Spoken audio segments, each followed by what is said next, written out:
आज अभय की शादी की पहली रात थी और उसके दोस्त उसे छेड़ रहे थे। यार अभय, तुझे तो कुछ नजर ही नहीं आता, तो फिर तू कमरे में जाकर क्या करेगा? कहीं ऐसा ना हो कि तू अपनी दुल्हन की जगह किसी शोपीस से प्यार मोहब्बत की बातें करना शुरू कर दे।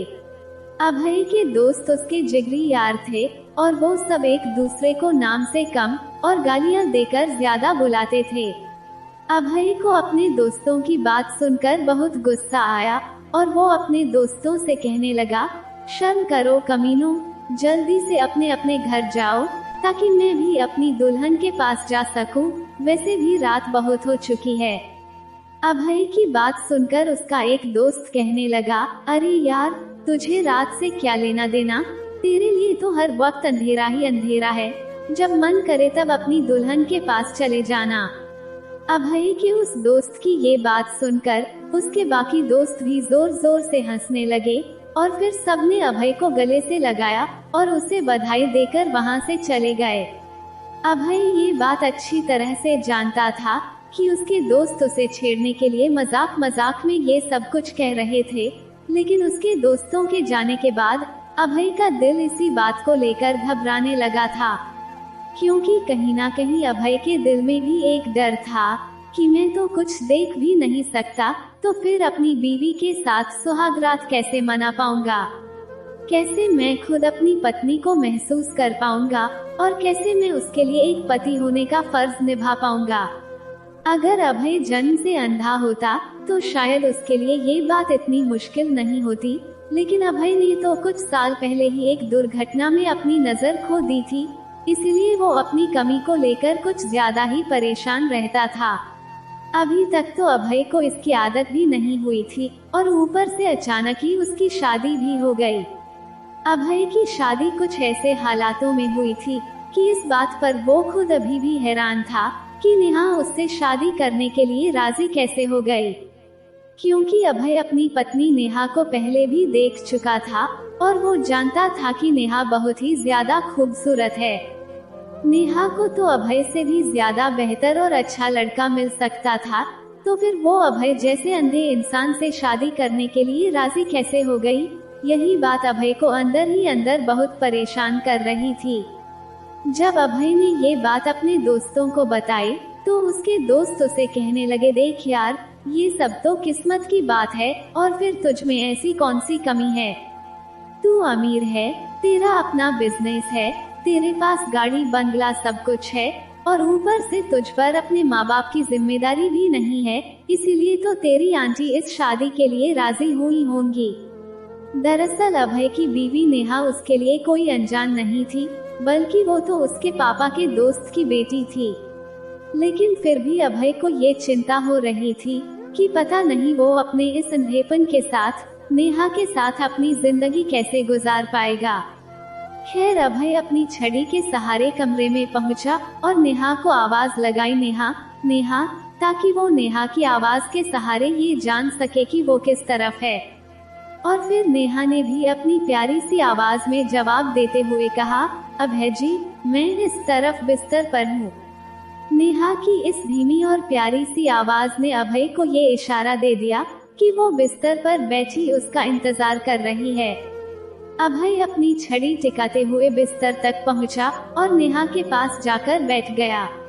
अभय नेहा को देख तो नहीं सकता था, लेकिन वो अपनी दिल की आंखों से उसे महसूस जरूर कर सकता था।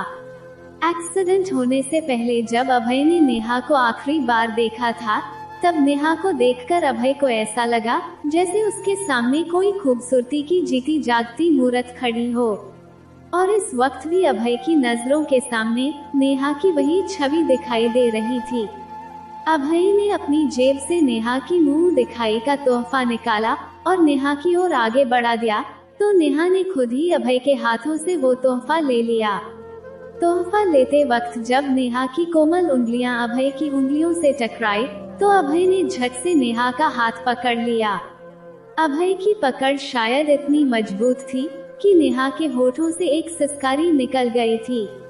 और फिर जैसे ही अभय ने धीरे से नेहा को अपने करीब खींचा, तो नेहा के परफ्यूम की तेज महक ने अभय को मदहोश कर दिया। अभय ने नेहा को कसकर अपने सीने से लगा लिया, तो नेहा भी चुपचाप अभय के सीने में समा गई और अभय के करीब होते ही नेहा की सांसें तेज हो गई थीं।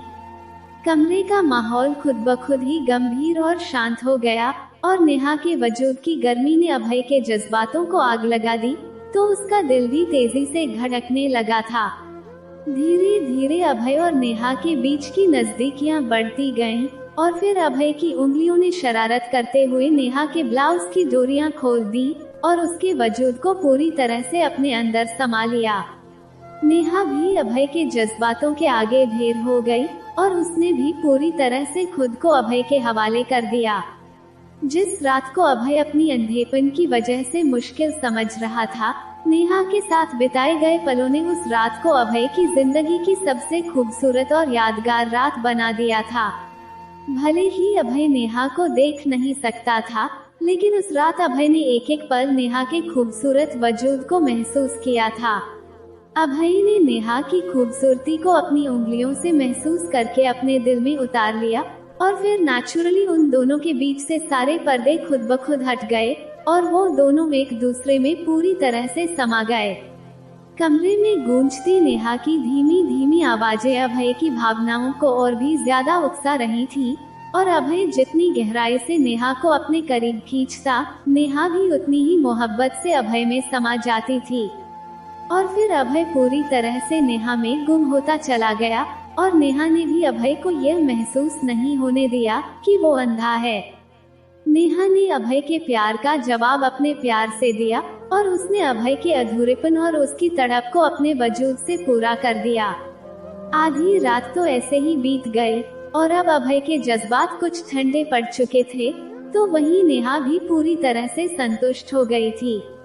एक दूसरे के साथ ने नेहा और अभय दोनों को ही पूरा कर दिया और अभय नेहा से शादी करने के इस फैसले से पूरी तरह से संतुष्ट था। हालांकि कुछ लोगों ने अभय को इस शादी के लिए मना भी किया था। दरअसल नेहा की मां ने काफी समय से अभय के माँ बाप से सारे रिश्ते तोड़ लिए थे, क्योंकि अभय के माँ बाप बहुत गरीब थे और नेहा के माँ बाप एक अमीर परिवार से थे। नेहा की मां को अभय का गरीब परिवार बिल्कुल भी पसंद नहीं था, लेकिन फिर नेहा के पापा की मौत के बाद किस्मत का पासा कुछ इस तरह से पलटा कि नेहा की मां का सारा घमंड चूर चूर हो गया। नेहा के पापा ने अपने बिजनेस को ऊंचा रखने के लिए मार्केट से बहुत सारा कर्जा ले रखा था और उस कर्जे को चुकाते चुकाते उनका गाड़ी, बंगला और प्रॉपर्टी सब कुछ बिक गया। नेहा के पापा इस सदमे को बर्दाश्त नहीं कर पाए और एक दिन अचानक ही दिल का दौरा पड़ने से उनकी मौत हो गई।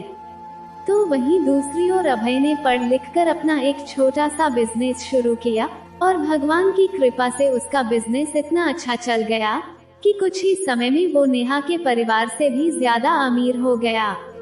और फिर जैसे ही अभय की किस्मत चमक उठी, तो नेहा की मां ने अभय के परिवार से अपने सारे रिश्ते सुधार लिए थे। अभय के माँ बाप बहुत ही नेक दिल इंसान थे और वो रिश्तों में अपनों के साथ बिल्कुल भी दूरी नहीं रखना चाहते थे। अभय के माँ बाप ने नेहा की मां का दिल से स्वागत किया और उन्हें फिर से अपने परिवार में शामिल कर लिया। लेकिन फिर नेहा के परिवार से संबंध ठीक होने के कुछ समय बाद ही अभय की कार का एक बहुत बड़ा एक्सीडेंट हो गया, जिसमें अभय के आंखों की रोशनी चली गई और अभय के माँ बाप ने मौके पर ही दम तोड़ दिया। अभय के माँ बाप की मौत के बाद नेहा की मां ने खुद ही अपनी बेटी नेहा का रिश्ता अभय के लिए दे दिया, ये कह कर कि अभय की देखभाल के लिए घर में किसी अपने का होना बहुत ही जरूरी है। अभय ने भी नेहा को देख रखा था, इसलिए उसने भी इस रिश्ते से इनकार नहीं किया और इस तरह से अभय और नेहा दोनों की शादी हो गई। आज उन दोनों की शादी की पहली रात थी और आज नेहा तन और मन से हमेशा के लिए अभय की हो चुकी थी। नेहा के साथ प्यार और खुशियों से भरे यादगार पल बिताने के बाद अभय पूरी तरह से शांत और संतुष्ट होकर बिस्तर पर लेटा हुआ था कि तभी अचानक ही आधी रात को नेहा बिस्तर से उठी और कमरे से बाहर जाने लगी।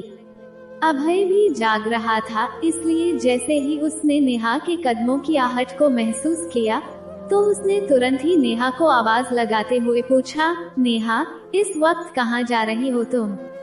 नेहा ने अभय के सवाल का तुरंत ही कोई जवाब नहीं दिया और फिर कुछ देर बाद धीरे से कहने लगी, अभय जी, वो मैं ताजी हवा के लिए छत पर जा रही हूँ। नेहा की बात सुनकर अभय हैरान रह गया, क्योंकि अभय की सोच के मुताबिक नेहा को तो थकान से चूर होकर सो जाना चाहिए था, लेकिन वो तो अभय से इजाजत लेकर छत पर चली गई थी। अभय में तो इतनी हिम्मत ही नहीं थी कि वो नेहा के पीछे छत पर जाता, क्योंकि अभय तो बहुत ज्यादा थक चुका था, इसलिए वो तो करवट बदल कर सो गया। सुबह जब अभय की आंख खुली तो उसे अपने पास नेहा की चूड़ियों की खनक सुनाई देने लगी। अभय ने धीरे से नेहा को पुकारा, नेहा। तो नेहा अभय के करीब आई और अभय के माथे पर प्यार करते हुए कहने लगी, अभय जी, अब तो उठ जाइए ना, 11 बज चुके हैं और अब तो सूरज भी सिर पर चढ़ आया है।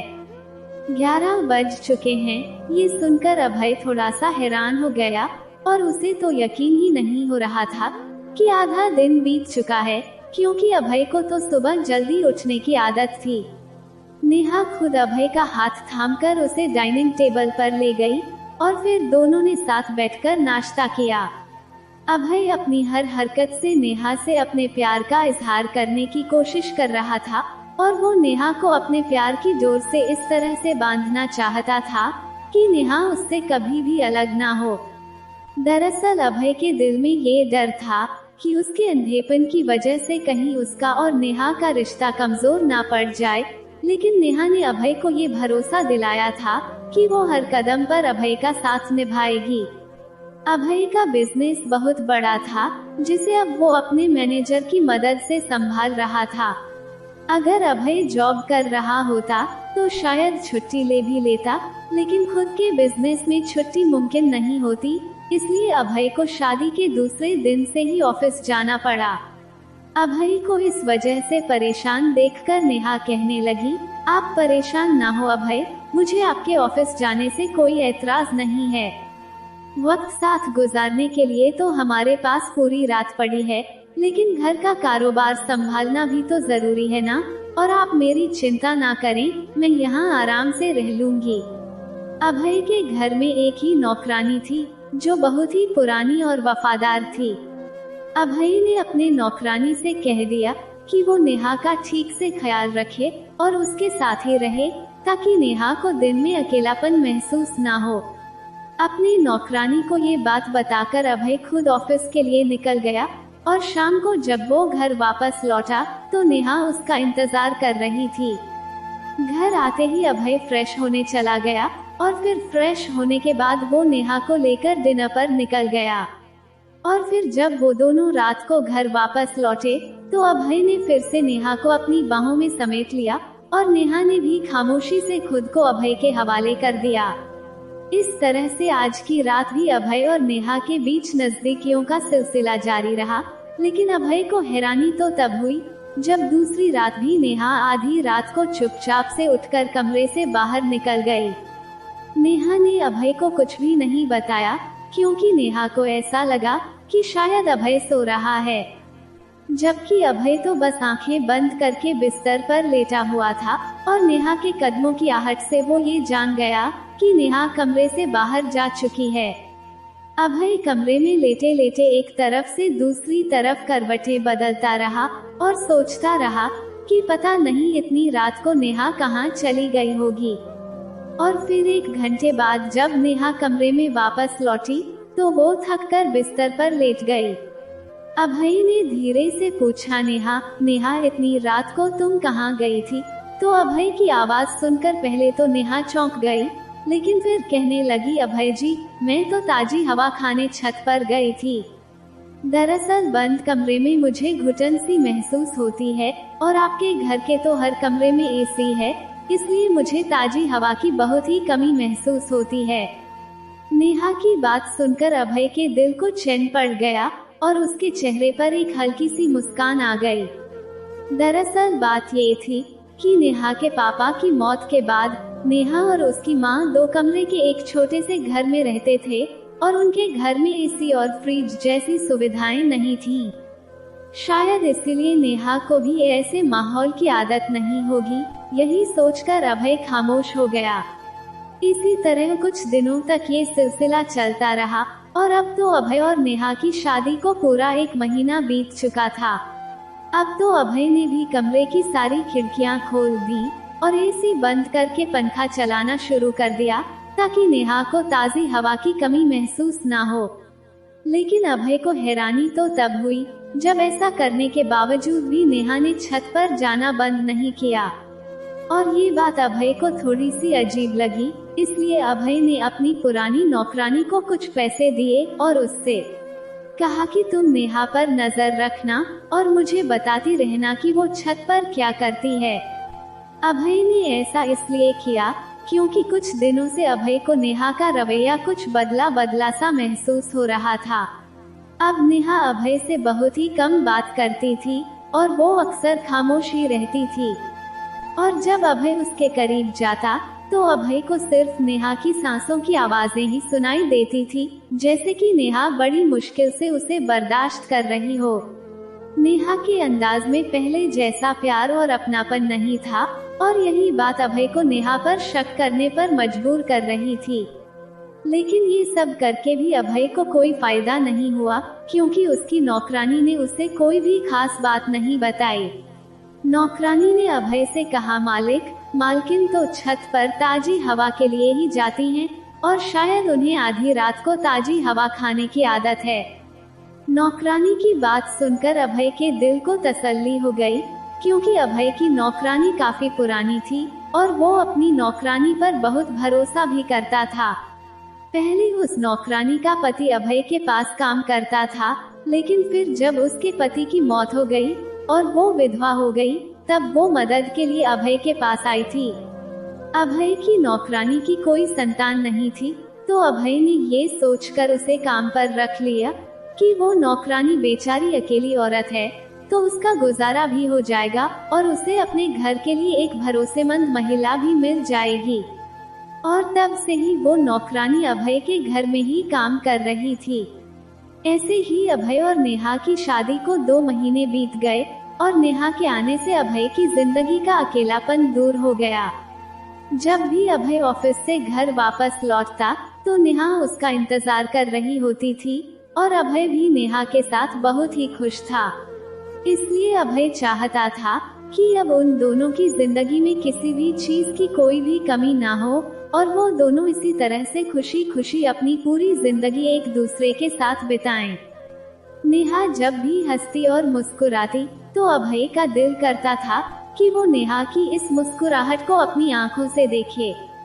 रात को जब नेहा अभय के बेहद करीब होती तो अभय को नेहा की खूबसूरती को अपनी आंखों से देखने का दिल कर जाता था। अब तो हर गुजरते दिन के साथ अभय अपनी नजर वापस पाने की आशा रखने लगा था और इसीलिए उसने अपनी कुछ मेडिकल रिपोर्ट्स शहर के बड़े डॉक्टरों को ईमेल कर दी। कुछ दिनों बाद डॉक्टर्स ने अभय को जवाब दिया कि उसका ऑपरेशन मुमकिन है और पूरी शक्यता है कि उसकी नजर वापस आ सकती है। ये बात सुनकर अभय बहुत ही खुश हुआ और इत्तेफाक से उन्हीं दिनों में अभय को बिजनेस के सिलसिले में दूसरे शहर जाना पड़ा। इसलिए अभय ने नेहा से अपने ऑपरेशन की बात छुपाई और बिजनेस मीटिंग का बहाना बनाकर 1 हफ्ते के लिए दूसरे शहर चला गया। वहां उस शहर में जाकर अभय का ऑपरेशन हुआ और उसकी नजर वापस आ गई। उस शहर में अभय का एक दोस्त भी रहता था जो वहां अभय का बहुत ही ख्याल रखता था। लेकिन 1 हफ्ते के बजाय अभय को 15 दिन लग गए और 15 दिनों के बाद वो पूरी तरह से ठीक होकर अपनी आंखों के साथ अपने घर वापस लौट आया। अभय नेहा को सरप्राइज देना चाहता था कि अब वो उसे देख सकता है और उनकी सारी खुशियां अब पूरी हो गई हैं। इसलिए जब अभय घर पहुंचा तो उसने जानबूझकर अपने हाथ में छड़ी पकड़ रखी थी क्योंकि वो अपने इस सरप्राइज को इतनी आसानी से जाहिर नहीं करना चाहता था। नेहा ने अभय को देखा तो उसने अपने शब्दों से तो खुशी का इजहार किया, लेकिन उसके चेहरे पर जो भाव उभरे थे वो देखकर अभय चौंक गया क्योंकि नेहा बहुत ज्यादा परेशान दिख रही थी और उसे देखकर ऐसा लग रहा था जैसे कि अभय के वापस आने पर वो खुश नहीं बल्कि परेशान हो गई है। जबकि नेहा अपनी शब्दों से ऐसा जता रही थी जैसे कि वो बहुत ज्यादा खुश है। नेहा के दो रूप देखकर अभय ना सिर्फ हैरान था, लेकिन उसने अपनी सच्चाई भी नेहा से छुपा ली कि अब वो उसे देख सकता है। अभय लगभग रात के वक्त ही घर लौटा था, इसलिए खाना खाने के कुछ देर बाद ही वो दोनों सोने के लिए चले गए।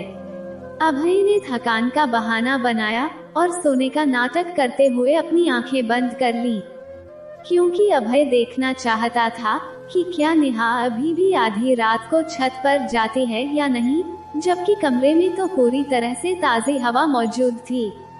और फिर आधी रात को नेहा हमेशा की तरह उठी और छत पर चली गई, तो कुछ देर बाद अभय भी दबे पांव नेहा के पीछे पीछे छत पर पहुंच गया। अभय का बंगला बहुत बड़ा था, इसलिए उसकी छत भी बहुत बड़ी और विशाल थी। छत के एक कोने में एक कमरा भी बना हुआ था जिसमें कबाड़ भरा पड़ा था।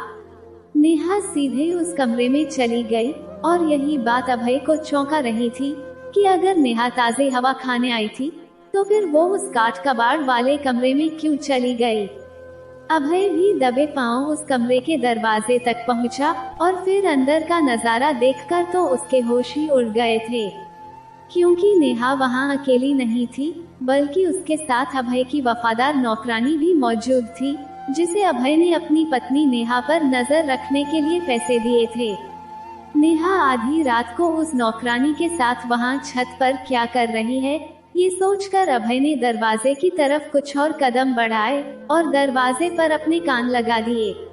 और फिर अभय ने वहां खड़े होकर जो कुछ भी सुना, उसे सुनकर तो उसके होश ही उड़ गए थे, क्योंकि अभय की पत्नी नेहा और उसकी नौकरानी दोनों ने मिलकर अभय के भरोसे को चकनाचूर कर दिया था। अभय की नौकरानी, जिसे अभय ने विधवा समझकर अपने घर में जगह दी थी, वो नेहा का इस्तेमाल कर रही थी, और शायद नेहा ने भी अपनी कुछ गलतियों की वजह से उस नौकरानी के आगे अपना सिर झुका लिया था। अभय की नौकरानी अभय की पत्नी नेहा को धमका रही थी कि अगर नेहा ने उसकी बात नहीं मानी तो वो अभय को उसकी सारी सच्चाई बता देगी कि इतने महीनों से हर रात इस घर में क्या होता रहा है। और नेहा भी घबराकर उस नौकरानी से विनती कर रही थी कि भगवान के लिए अभय को कुछ भी मत बताना, वरना मेरी बसी बसाई गृहस्थी तबाह हो जाएगी। कुछ देर तक तो अभय चुपचाप खड़ा उनकी बातें सुनता रहा, लेकिन फिर सच्चाई का पता लगाने के लिए वो दरवाजा खोलकर अंदर दाखिल हो गया। अभय को देखकर नेहा के चेहरे का रंग बदल गया, लेकिन वो शायद अभी भी यही समझ रही थी कि अभय की आंखें नहीं है, इसलिए उसने उस नौकरानी को चुप रहने का इशारा किया और अभय से कहने लगी, अभय आप यहाँ क्या कर रहे हैं। जवाब देने के बजाय अभय ने उल्टा नेहा से ही सवाल कर दिया, मेरी छोड़ो नेहा, लेकिन तुम यहाँ क्या कर रही हो। तो हर बार की तरह नेहा ने आज भी वही जवाब दिया, अभय जी मैं तो ताज़ी हवा खाने के लिए छत पर आई थी, लेकिन फिर जब मैंने इस कमरे से बिल्ली की आवाज सुनी तो मैं भी इस कमरे में आ गई। नेहा को ऐसा लगा कि अभय उस नौकरानी को देख नहीं पा रहा है, इसलिए वो अभय के मुंह पर झूठ पे झूठ बोले जा रही थी। लेकिन अब तो अभय को भी नेहा पर बहुत ज्यादा गुस्सा आने लगा और वो गुस्से से नेहा की तरफ बढ़ा और नेहा को बाजुओं से पकड़ते हुए कहने लगा, भगवान के लिए झूठ बोलना बंद करो नेहा, और मुझे बताओ कि यह सब क्या हो रहा है और यह नौकरानी तुम्हें क्यों ब्लैकमेल कर रही है। अभय की यह बात सुनते ही नेहा के चेहरे की रंगत उड़ गई और वो फूट फूट कर रोने लगी। अभय की यह बात सुनकर उसकी नौकरानी का हाल भी कुछ ऐसा ही था, क्योंकि उसे तो यकीन ही नहीं हो रहा था कि अभय अचानक ही इस तरह से छत पर आ जाएगा और वो उसे अपनी आंखों से देख भी सकता है। उसके बाद नेहा ने जो सच अभय को बताया, उसे सुनते ही अभय के पैरों तले से तो जमीन ही खिसक गई थी। नेहा रोते हुए कहने लगी, मुझे माफ कर दें अभय, हमारी शादी से पहले का एक बहुत बड़ा सच हमने आपसे छुपाया था और वो सच इस नौकरानी को पता चल गया था। इसलिए इस नौकरानी ने मुझे शादी की पहली रात से ही ब्लैकमेल करना शुरू कर दिया और मैं भी इसके आगे मजबूर हो गई थी, क्योंकि मैं आपको खोना नहीं चाहती थी। आपने शादी की पहली रात को ही अपने प्यार से मेरा दिल जीत लिया था और मैं भी उसी पल से आपको बेइंतहा प्यार करने लगी थी। और मैं अपने इस प्यार को और हमारे रिश्ते को बचाने के लिए इस नौकरानी की ब्लैकमेलिंग का शिकार हो गई। और फिर नेहा ने अभय को बताया कि अभय के साथ शादी से पहले नेहा की एक जगह मंगनी हुई थी और वो लोग बहुत ही पैसे वाले थे, लेकिन वो लड़का एक अय्याश किस्म का आदमी था और मंगनी के बाद वो नेहा को घुमाने के बहाने से अपने साथ ले गया और फिर नेहा का इस्तेमाल करके कुछ ही दिनों में उसने नेहा के साथ अपनी मंगनी तोड़ दी। पूरे मोहल्ले में नेहा की बदनामी हो गई थी कि मंगनी के बाद ही नेहा ने अपने होने वाले पति से संबंध बना लिया, जबकि अभी तक उन दोनों की शादी भी नहीं हुई है।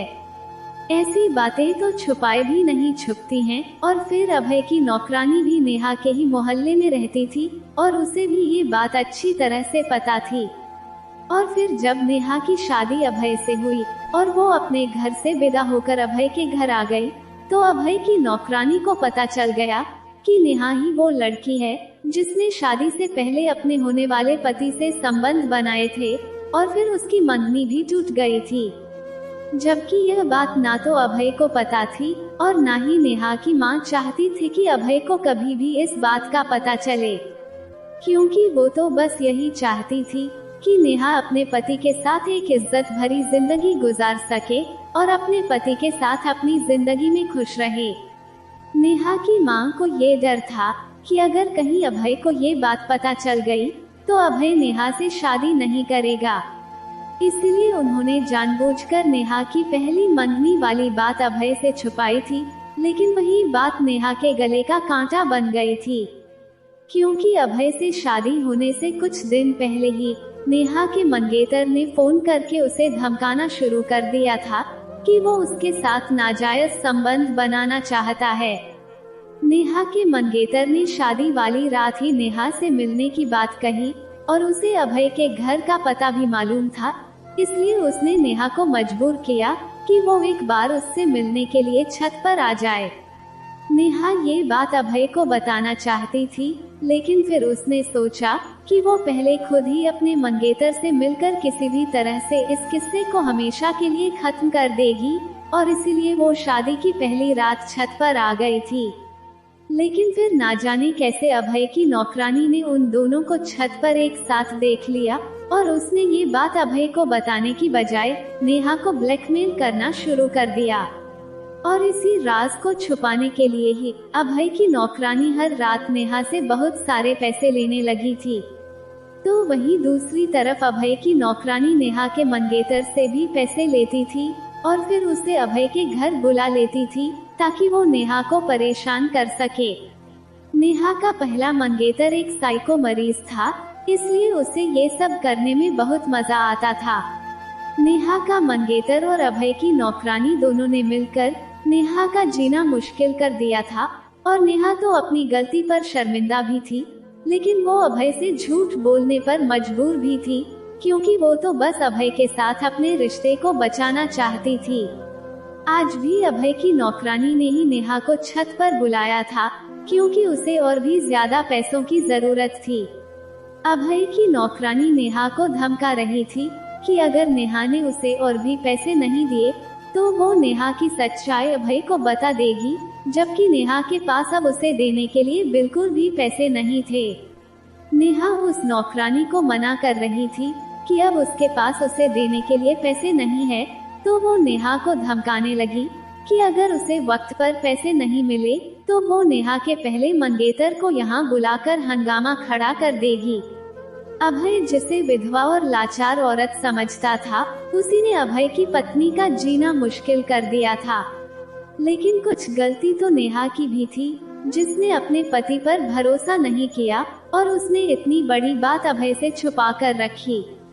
अभय ने उसी वक्त अपनी नौकरानी को खड़े खड़े ही नौकरी से निकाल दिया और अपने घर पर कुछ गार्ड तैनात कर दिए, ताकि नेहा का पहला मंगेतर नेहा को अब और ज्यादा परेशान ना कर सके। नेहा का पहला मंगेतर अभय की नौकरानी की मदद से ही अभय के घर के अंदर आता जाता था, लेकिन उस नौकरानी की नौकरी छूटने के बाद नेहा के पहले मंगेतर का अभय के घर आना जाना अपने आप ही बंद हो गया था। अभय ने नेहा के पहले मंगेतर के खिलाफ पुलिस में शिकायत भी दर्ज करा दी और नेहा को भी यह समझा दिया कि वो आगे से अभय से कोई भी बात नहीं छिपाएगी। जहां नेहा को ये जानकर खुशी हुई कि अभय की आंखें वापस आ गई हैं, तो वहीं वो अभय के सामने बहुत ज्यादा शर्मिंदा भी थी। हालांकि इन सब में नेहा की तो कोई गलती नहीं थी, वो तो बस अपनी माँ के कहने पर चल रही थी। नेहा की माँ ने तो नेहा की पहली मंगनी की बात अभय से छिपाकर अपनी ही बेटी को बहुत बड़ी मुश्किल में डाल दिया था। अभय ने नेहा को बहुत ही प्यार से समझाया, नेहा, जहाँ रिश्ते में प्यार और विश्वास होता है, वहाँ झूठ की कोई गुंजाइश नहीं होती। और तुम्हारे अतीत के बारे में जानने के बाद भी मुझे तुम्हें अपनी पत्नी के रूप में स्वीकार करने में कोई ऐतराज नहीं है। अभय की बात सुनकर नेहा अभय के सीने से लग गई और फूट फूट कर रोने लगी, क्योंकि काफी समय से नेहा के दिल में अभय को खोने का एक डर था, जो आज आंसुओं के रूप में बह गया था। और फिर जब नेहा का ये डर खत्म हुआ, तो वो फिर से पहले की तरह ही हंसने बोलने लगी और फिर से अभय पर अपना प्यार बरसाने लगी थी, जिस वजह से अब अभय और नेहा की जिंदगी बिल्कुल ठीक हो गई और आज वो दोनों एक दूसरे के साथ अपनी खुशहाल जिंदगी बिता रहे हैं। दोस्तों, मैं आज आप सभी से बस एक ही बात कहना चाहती हूँ कि हमें अपनी शादीशुदा जिंदगी की शुरुआत कभी भी झूठ से नहीं करनी चाहिए, क्योंकि हमारा एक झूठ हमें कई सारे झूठ बोलने पर मजबूर कर देता है और फिर जिस रिश्ते को बचाने के लिए हमने झूठ का सहारा लिया होता है, वही रिश्ता कमजोर पड़ जाता है और कभी कभी तो ऐसे रिश्ते टूटने की कगार पर पहुंच जाते हैं। अगर नेहा ने भी शादी के समय अभय को अपने अतीत के बारे में सब कुछ सच सच बता दिया होता, तो शायद आज उसे इतनी शर्मिंदगी नहीं झेलनी पड़ती। जय श्री राम। दोस्तों, उम्मीद करती हूँ कि आपको हमारी कहानी पसंद आई होगी। अगर कहानी अच्छी लगी हो तो वीडियो को एक लाइक करके कमेंट में जय श्री राम या राधे राधे जरूर लिखें। और अगर आप चैनल पर नए हैं और अभी तक आपने चैनल को सब्सक्राइब नहीं किया है, तो जल्दी से चैनल को सब्सक्राइब कर लीजिए और बेल नोटिफिकेशन को ऑन कर लें, ताकि आपको हमारी कहानी का अपडेट सबसे पहले मिलता रहे। कहानी को अंत तक पढ़ने के लिए आपका बहुत बहुत धन्यवाद। राधे राधे।